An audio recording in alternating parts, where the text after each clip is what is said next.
Conference, it's with great pride that I welcome my very dear friend, the First Minister, our party leader, John Swinney.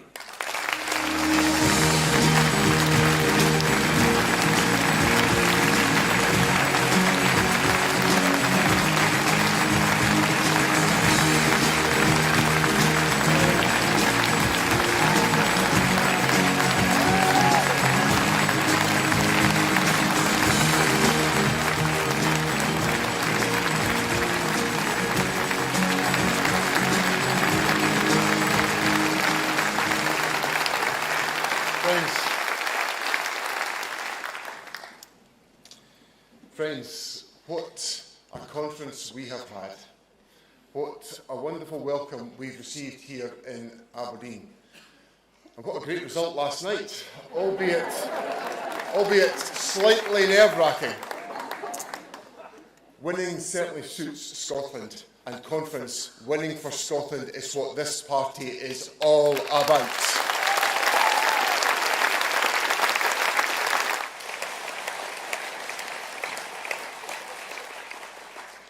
I want to talk about where we're going as a country. Right now, the choice is a simple and a stark one. We must not resign ourselves to a future defined by Brexit or by sky-high bills and delegates. We are certainly not going to allow Keir Starmer or any Westminster politician to define us by Brit cards.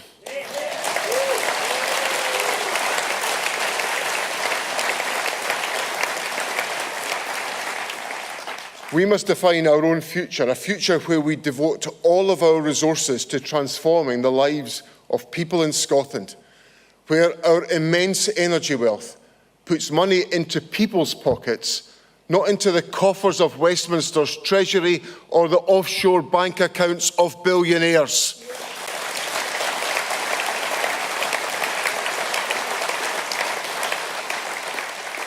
A future where the poverty that has blighted lives for far too long is not swept under the carpet, but instead is swept out of Scotland, where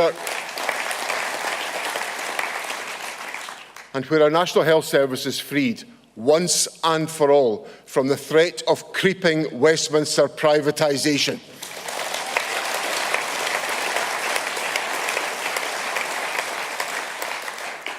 Conference independence offers Scotland a fresh start. This is a moment of decision. We all face a choice.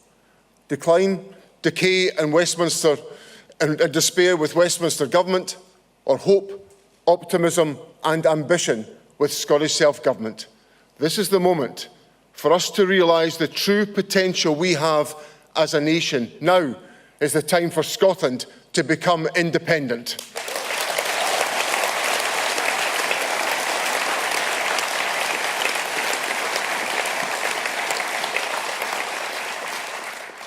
Delegates, on Saturday we showed how serious we are about achieving that goal by agreeing our strategy to get us there. We did so through reasoned, respectful and spirited discussion. In a world where democracy is under threat, I think it's safe to say that democracy is alive and well and thriving in the Scottish National Party. We're going to leave.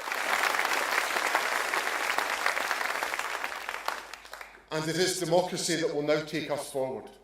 Our task is to win a majority of seats in the Scottish Parliament. We are going to break the logjam in Scottish politics.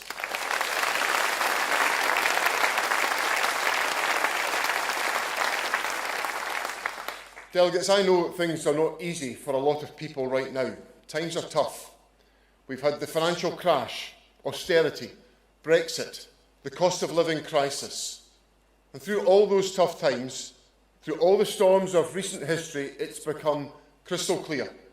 Westminster does not work for Scotland. And I'll tell you what does work for Scotland. Self-government works for Scotland, and SNP government works for Scotland.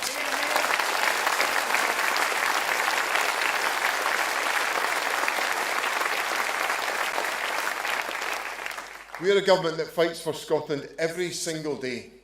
That's what I offer. That's what the SNP offer at the election.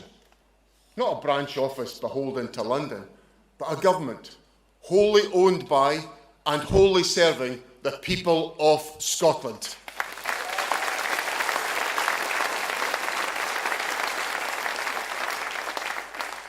People need a government that will back them 100%. A few months ago, hundreds of workers at Alexander Dennis faced redundancy. An iconic bus manufacturer was planning to close its doors in Scotland. Labour stood back, offering nothing but press releases, platitudes and posturing, just like at Grangemouth. But your SNP government got to work. We rolled up our sleeves and we brought the company, the trade unions and the workforce together, and we're backing them with public investment. That is the power of self-government. Scotland at its best, and hundreds of high-quality jobs saved for the people of Scotland.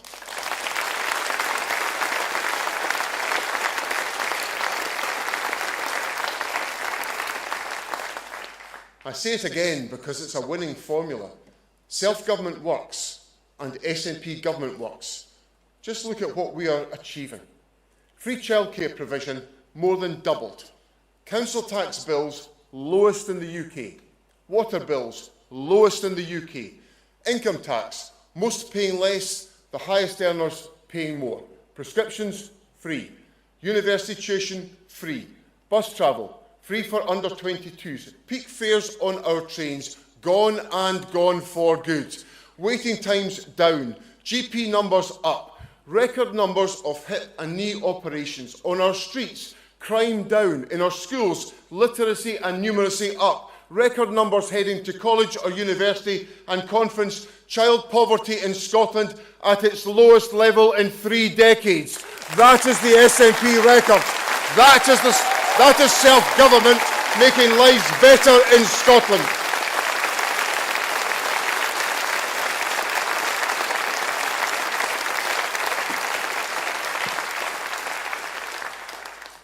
But what about Westminster? They once said things could only get better. But on day one, Keir Starmer changed his tune. He now says things are only going to get worse. That's not what people voted for. But delegates, he's got form. Keir Starmer promised to be a left-wing Labour leader, and then he became a right-wing Prime Minister. He stole Jeremy Corbyn's clothes, and now he's dressing up as Nigel Farage.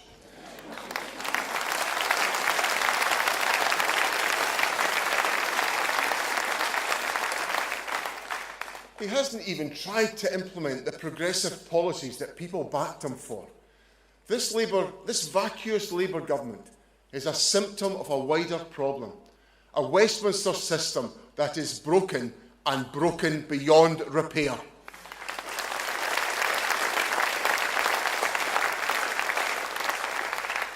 Labour and Tories are locked in a race to the right, a race that will only be won by Nigel Farage. Fear of Farage is driving Westminster to more and more extreme views. Brexit was bad enough. Now we face climate change denial. We face talk of mass deportations, even the ripping up of human rights laws. Delegates, let me be clear. Scotland's rights are not Westminster's to give away.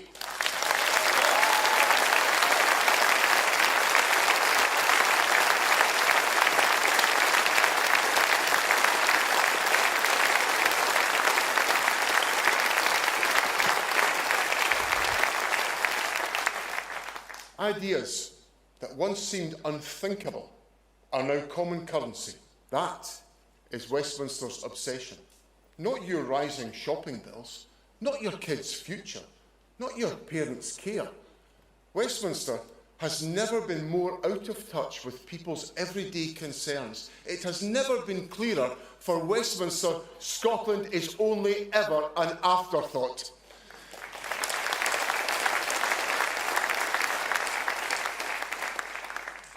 As well as being morally wrong, Westminster's race to the right is also deeply damaging to our society. The number of nurses the National Health Service was able to recruit from overseas fell by 80% last year. 80%. And in July, Westminster shut down the visa route for social care workers. They even withdrew job offers that had already been promised. As a result, thousands of care workers here in the UK, entirely legally, have been left high and dry, unable to work, while care homes are crying out for staff. In what world does that make any sense whatsoever? Well, delegates, I've got a solution. I can announce today that the Scottish Government is stepping in. We will sponsor these skilled staff so they can work, pay tax, and help keep Scotland's care homes running. Hundreds of dedicated workers able to start work immediately. Scotland's older people must not pay the price for Westminster's prejudice.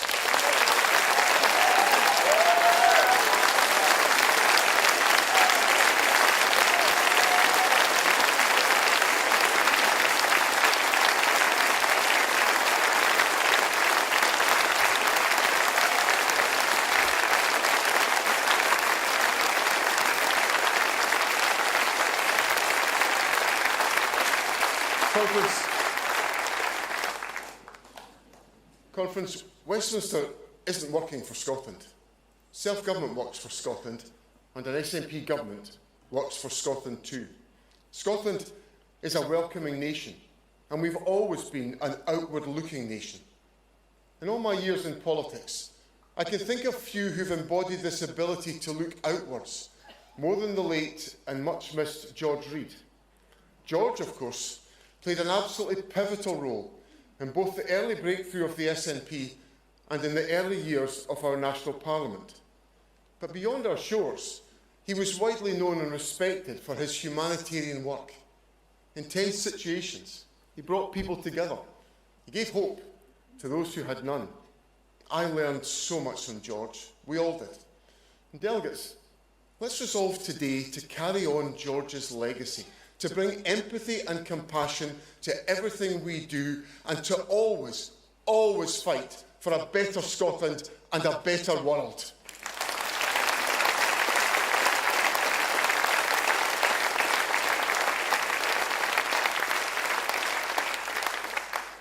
In today's world, it feels like the values that George espoused are more important than ever.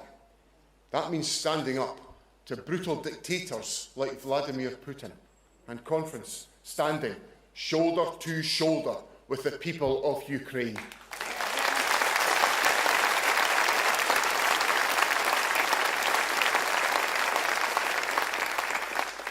And it means that even in the most desperate of wars, we must hold on to the hope that an end to the killing is possible. Hope that things can be better. And today has seen welcome signs that hope is beginning to bear fruit. For the first time since the terrible events of October the 7th, the people of Palestine and Israel have hope for peace. The pictures of hostages being released, of families being reunited, of refugees returning to their homes are deeply moving, deeply humbling. They remind us that even in the darkest of days, hope can prevail. But we must also remember how that is achieved. For hope to prevail, people have to step up, and they do. The campaigners, the aid workers, the political leaders, and the brave, brave journalists risking their lives to tell the world of the genocide in Gaza. They have stepped up. Now, we must all step up to secure the peace, to turn hope into reality for Israel and Palestine, for the displaced, the distraught, and the destitute. Aid must flow. Every life is sacred and of equal value. Every family, whether Palestinian or Israeli, deserves to live in peace and dignity. A two-state solution must be delivered. Peace must prevail.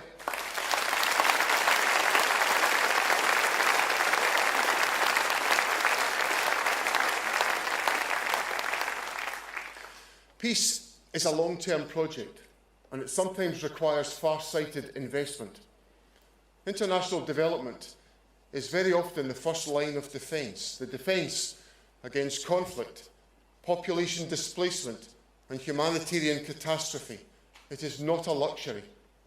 But at Westminster, Labour have slashed overseas aid. And unbelievably, the Labour Prime Minister used his conference speech to boast about the fact. We've got a very different view of the world. Tomorrow, I travel to Zambia and Malawi to mark the 20th anniversary of Scotland's international aid programme, and I am very proud to be doing so.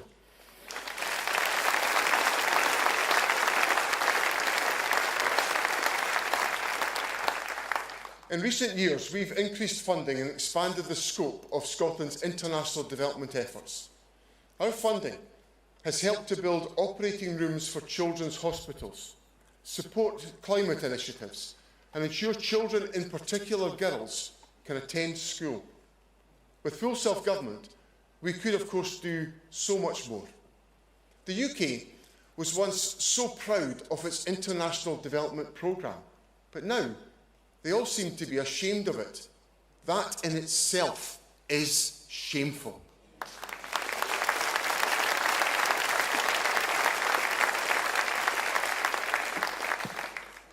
Labour is delivering less than half of the UN target for international development, slashing money for those most in need.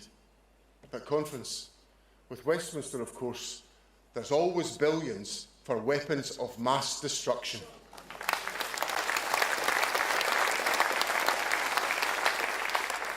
Delegates, let's be absolutely clear. An independent Scotland would proudly do her duty as a global citizen, and we will do it without the obscenity of nuclear weapons on the River Clyde.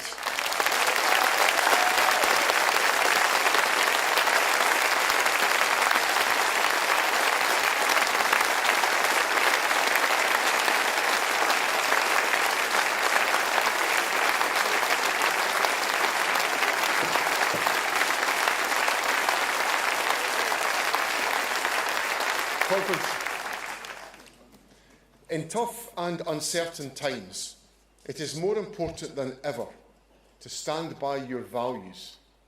That's why the values of our leaders matter. In May, I will ask the people of this country to elect me as the First Minister of Scotland for the next 5 years. Our people are entitled to know what has made me who I am today and what that means for how I will take Scotland forward. A few months ago, the national newspaper asked me the 10 things that had shaped my life. I talked about the safe and secure start to my life given to me by my loving parents. I talked of following the exciting debates in the 1970s about establishing a Scottish Assembly, and from the disappointment of that moment, joining the Scottish National Party to change Scotland for the better. I even talked about my favourite band, The Jam. The seminal music for me from the 1980s, which I still listen to when I'm running these days. For me, their most iconic song has always been Down in the Tube Station at Midnight. That's an anthem that rails against the evils of fascism, against which I will always, always stand firm.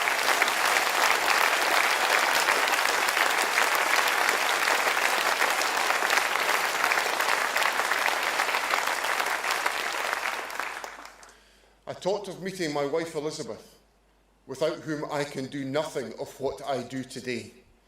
I talked of my faith, of doing unto others only what I would have done to me. I talked of Scotland's islands, where I find peace in my life, walking the golden sands of the beaches of Tiree, of Harris, of my granny's home in Orkney, surrounded by the turquoise waters, the precious inheritance we have in Scotland that we must cherish. I talked about becoming a dad, and this year, for the first time, a granddad. And why it makes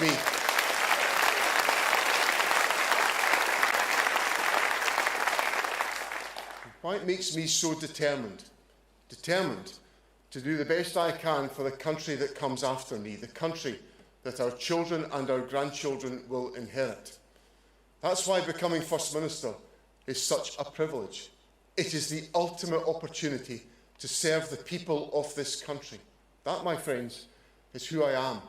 A son of our capital city, honoured to have represented one of the most beautiful parts of rural Scotland for almost 3 decades. A man shaped by all of Scotland. That is who the Scottish National Party will ask the people of our country to vote for as First Minister.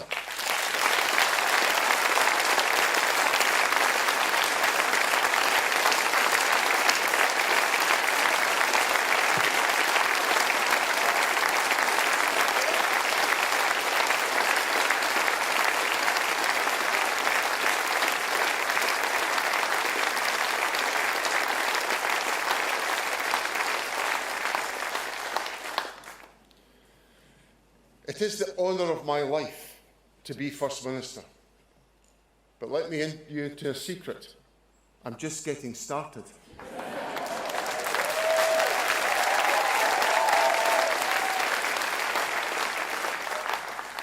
When I lead the SNP into the election next year, I will be seeking my own mandate from the people of Scotland, a mandate to fundamentally transform our country for the long term. I will continue to be a leader who listens in order to lead. There is no more important issue to all of us than our National Health Service. We all use it. I use it, my family uses it, and we will be forever grateful for what the NHS does for us. Yes, there are challenges, but we've all heard directly from people who praise our NHS staff and are positive about their treatment in the National Health Service. More and more people are being seen. Waiting lists are falling. More appointments are taking place. There are more operations and more GPs. But one key issue is the ATM rush for appointments. We want to make it easier for people to see a GP where and when it works for them. That's why I can announce today that the SNP government will open a nationwide network of walk-in GP services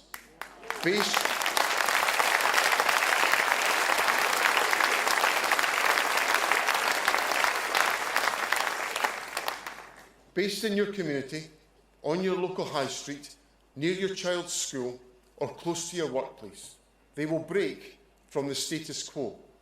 They will add to the care we already value, staffed by GPs and nurses, open from 12 noon to 8 p.m, and you won't need to call up for an appointment. That means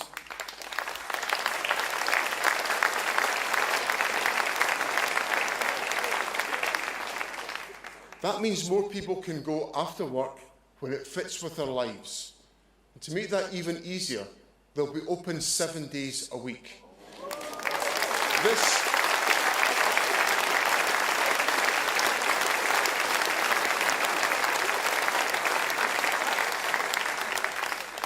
This is just the start. We will expand this network, but it will begin with 15 sites across Scotland.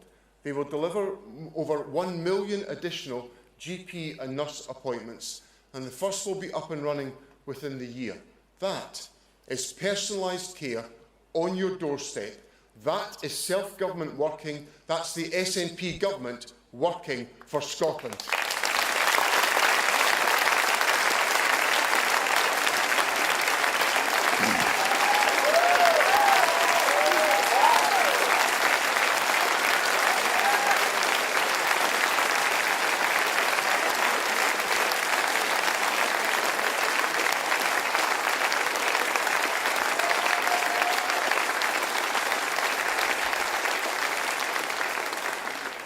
The Scottish National Party is thinking and acting in these new radical ways to respond to people's key concerns. It's why we brought in the Scottish National Investment Bank, the baby box, the Scottish Child Payment. It's why we used hard-won powers to get rid of the two-child cap, at the same time as Labour was disciplining its MPs for daring to agree. And believe me, conference, we won't stop there. This party is and always has been, at its core, Scotland's true radicals.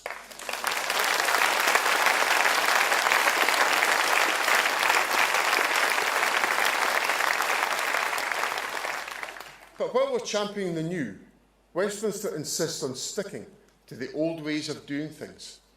There is a Westminster consensus that that so often works against Scotland. It's why, in a land of plenty, life is still unaffordable for too many Scots. Because on Westminster's watch, the basic essentials of life, energy, food and more, are becoming more and more expensive. In many ways, the deep-seated problems facing the UK right now are a culmination of decades of failed Thatcherite economics. An entire system accepted by the Westminster parties of being intensely relaxed about some people becoming filthy rich while everyone else struggles to get by. It was in part Scottish revulsion at the policies of Margaret Thatcher that catapulted Scotland towards the creation of a Scottish Parliament and the rebirth of self-government. We became, in Westminster language, a devolved nation. Today, I believe it will be revulsion at Westminster's race to the right that will change Scotland's status again from a so-called devolved nation to what we can be, a modern, outward-looking, inclusive, compassionate country, not a devolved nation, but the world's newest independent nation.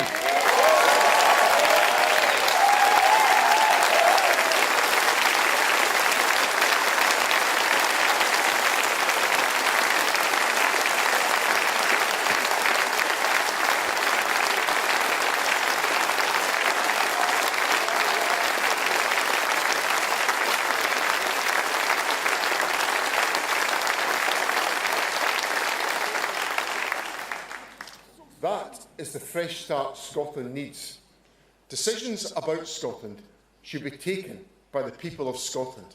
No one else will do a better job of caring for this beautiful country than the people who live here. And I mean all the people who live here.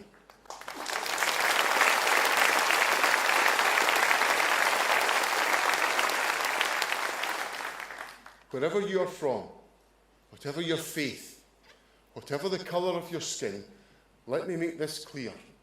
We are all citizens. We all have a part to play and a contribution to make. And conference, yes, I am proud to say that refugees are welcome here.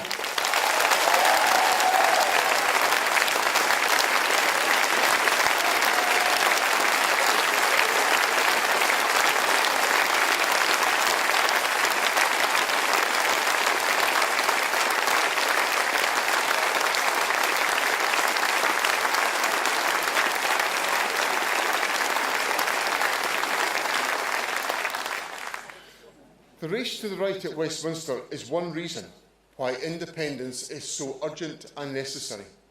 Living standards in the UK have flatlined, and the promised improvements from electing a Labour government at Westminster have simply not happened. Just look at our energy bills. We were all promised a cut of £300, but what has Keir Starmer's government delivered? An increase of almost 200. Sky-high energy bills in one of the most energy-rich countries in the world. For Scotland, Great British Energy is fast proving to be the Great British rip-off. Delegates,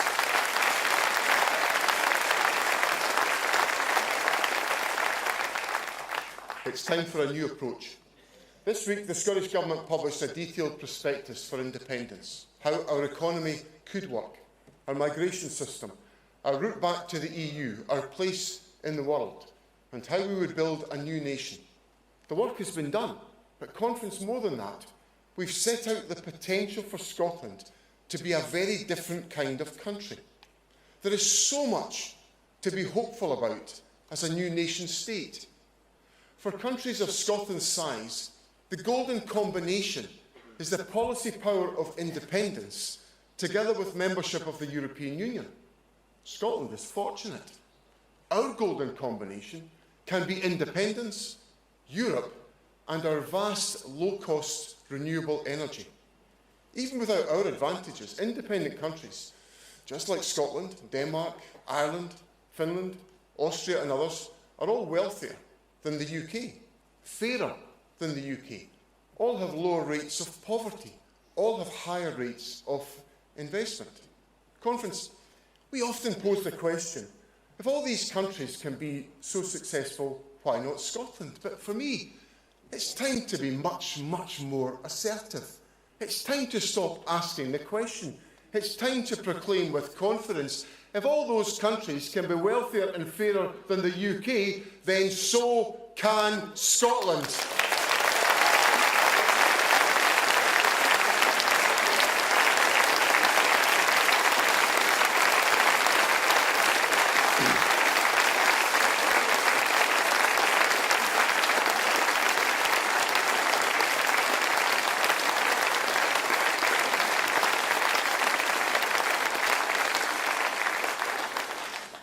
There are some who say that the 21st century is heralding a return to an era of big powers. It is true that the biggest states often attract most of the attention. But look past the headlines and look at what's really going on. Because the reality is this.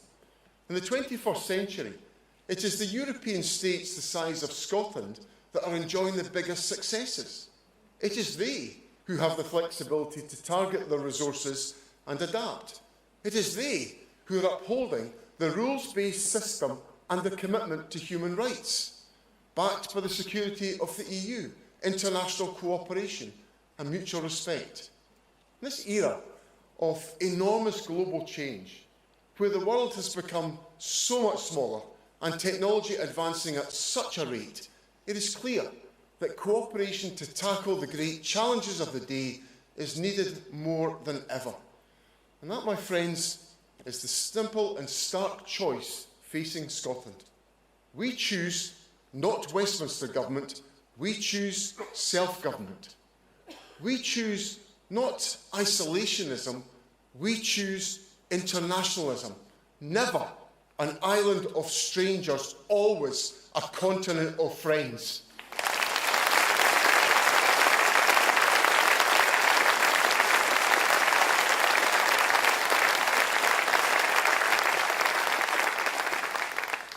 Conference, our dear friend and my late colleague Christina McKelvey, the beloved partner of my Deputy Leader Keith Brown, left an extraordinary legacy. She championed the rights of the marginalised. She gave voice to the voiceless. But her passion stretched way beyond those of politics and the cause of Scottish independence. Christina wrote poetry. At her funeral, words she wrote so beautifully and so movingly were read out. Don't take the sunrise each morning for granted. Turn your face to her, soak in her power. To each day we step out, feet planted, with our strength aglow, we empower. Friends, Christina was telling us to make the most of each and every day.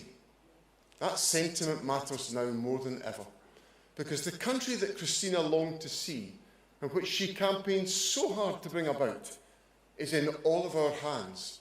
But that country has to be won. It needs to be won each and every day by the people in this hall, by those in the wider party and movement, and above all, by the people of Scotland. Because we are building a country for all of Scotland, a nation defined by fairness, where the sense of possibility runs deep through all of our cities, towns, villages, and through every community.